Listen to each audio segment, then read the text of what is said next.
What up, humans? Kurumi here, and welcome to the Mobile Legends Bootcamp. In this video, we are going to talk about the tank support, Lolita.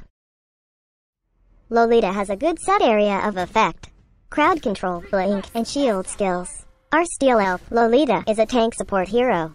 I consider Lolita as a tank that could counter projectiles, since her second skill will absorb projectiles, either basic attack or skills. Not only that, her ultimate can stun all the enemies in the area. Now, let me share some tips and tricks on how to use Lolita based on my experience. I will also teach you some combos and techniques on the latter part of this bootcamp. But before that, let me explain her skills one by one for further understanding.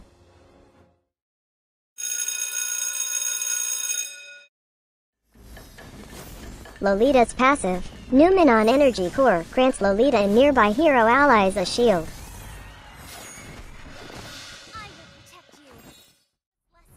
The shield is granted after the Numenon Energy Core reaches its max charge. Numenon Energy Core starts recharging when Lolita doesn't take damage for 5 seconds. This includes Lolita having a shield. That means Lolita is not receiving any damage because she has still a shield, which makes Numenon Energy Core still charging. This shield only grants shield for allied heroes.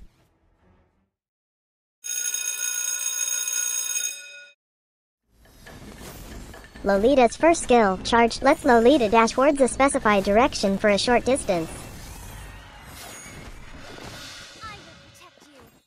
After using the skill, Lolita's next basic attack is buffed for 4 seconds.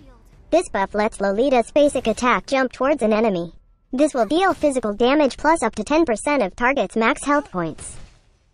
Depending on the skill's level, this will also stun the target for a short period.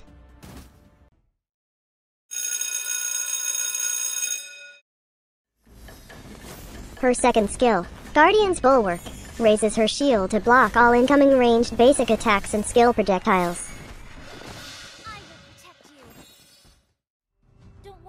Every time her shield absorbs projectiles or ranged basic attacks, the counter above her head will be increased. When the skill is clicked again, Lolita will release an Energy Blast. Energy Blast will deal physical damage, depending on the counter of damage she received during the duration. So, the more damage and ranged basic attacks she blocks with her shield, the more damage the Energy Blast would deal. Just take note that you can't deal basic attacks while raising her shield.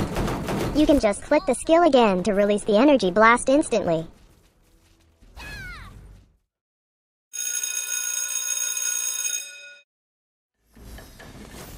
Lolita's ultimate skill, Numenon Blast, deals massive physical damage in a cone area in front of her, depending on the charging time upon releasing this skill. Upon casting, Lolita gains a shield from her passive skill. Then, the skill will charge for 2 seconds. After 2 seconds, this skill will hit all enemies in the cone area, stunning them also for 2 seconds. While Lolita is charging this skill, enemies in the area will have their move speed reduced by 75%. In addition, you can tap the skill again while charging to release the Numenon Blast. But unfortunately, it won't have the stun effect. Stun effect is only available when the skill has been fully charged. The damage depends on how long this skill is charged.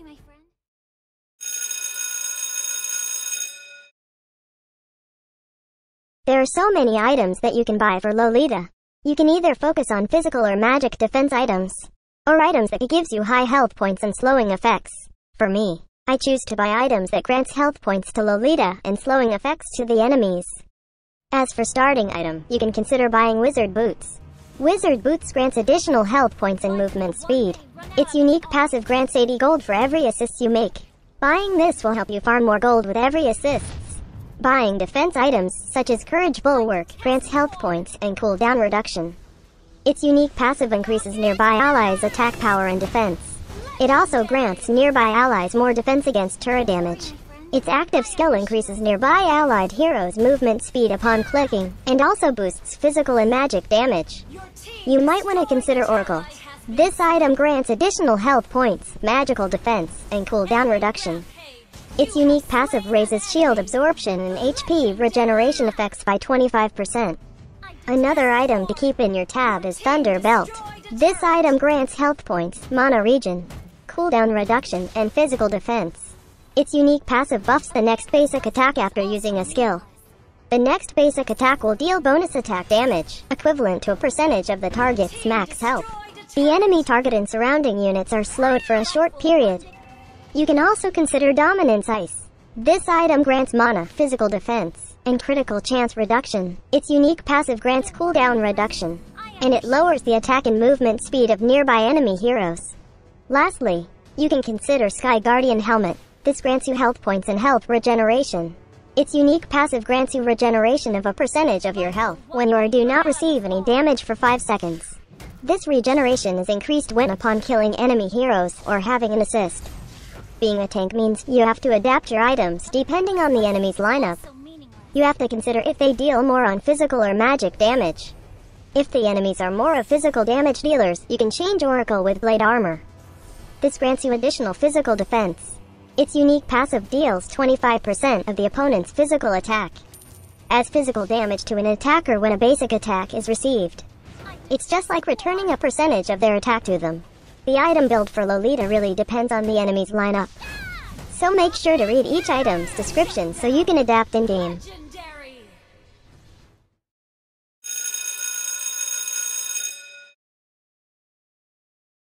One of the best spell to be used on Lolita is Flicker. This can really help you survive team fights, even death. It can also help you chase enemies or attack enemies by surprise.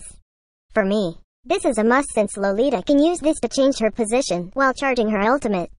This will change the position of the blast dealt by your ultimate skill. We will show you later on how to do that on the tips and tricks section.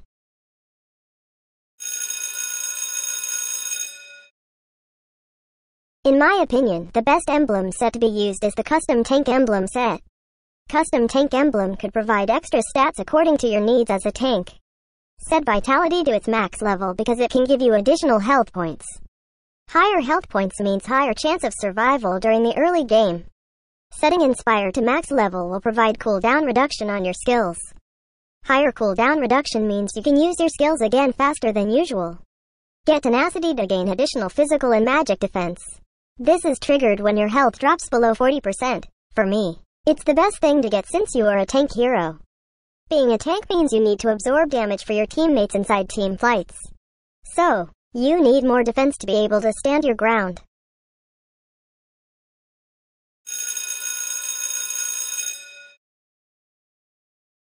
Set second skill to max level first. Prioritizing this makes the cooldown lower and the damage higher. That means you can use your shield again faster to assist allies. Prioritize first skill less since her second skill is what you need for shielding your allies. Always upgrade her ultimate skill when available for upgrading. Lolita's passive is pretty good since it gives shield to allies. Granting shield to allies will help them last longer in team fights. Basically, Lolita is not just a tank but also a support because of her passive skill. Don't worry, my friend. Her first skill is good for stunning enemies, with the ability to dash towards a location. This is pretty awesome since it will lead you closer to your target. Not only that, your next basic attack will make you jump to your target. Her second skill is what makes Lolita special. With her shield, she can block and absorb in skill projectile and ranged basic attacks. Just imagine Selena's Abyssal Arrow. You can always block this skill for your allies. Just make sure to use it on the right timing. You can block lots of skills, as long as they are projectile. On this scenario, I am able to block Angela's first skill. But I wasn't able to block Leomord's first skill. This is because it is not a skill projectile. You can protect your allies from huge ranged damage dealers like Marksman. Because Marksman does ranged basic attacks, their basic attacks will be blocked by your shield. Lolita is a great counter for Kimmy because of this. With Kimmy's rapid projectile attacks, this quickly charges your shield. A painless. Well, on your second skill, you can use your first skill to dash. This will stop the shield instantly. Then just release the energy blast from your second skill. Her ultimate is also a good skill for team fights. With its stunning and slowing ability, this will really cause chaos to the enemies. Just make sure to charge it fully to be able to deal the stunning effect. Releasing it early will only deal damage and no stunning effect. Using it with flicker makes this one of the best ultimate out there. Just imagine enemies trying to run from this skill's area of effect. With flicker, you can change your position just right before it releases the damage. This makes you relocate the cone area, still making the enemy suffer the wrath of your might. Now, let's talk about her combo. In terms of team fights, I usually follow a combo for Lolita. First, I charge my ultimate to slow down enemies. For sure, they will try to run away from it. Now, I use flicker to relocate the area of effect of my ultimate. This will stun and melt the enemies. Now, I either use my first or second skill, but this time, I used first skill first. I used my next basic attack to stun the damage dealer, or the one with lowest health. With the bonus damage from the target's max health points, this is pretty explosive. Then, I used my second skill to block damage from ranged heroes like marksmen or mages outside the team fight. On this scenario, I was able to block Selena's skills and attacks outside. Then I released the energy blast of my second skill.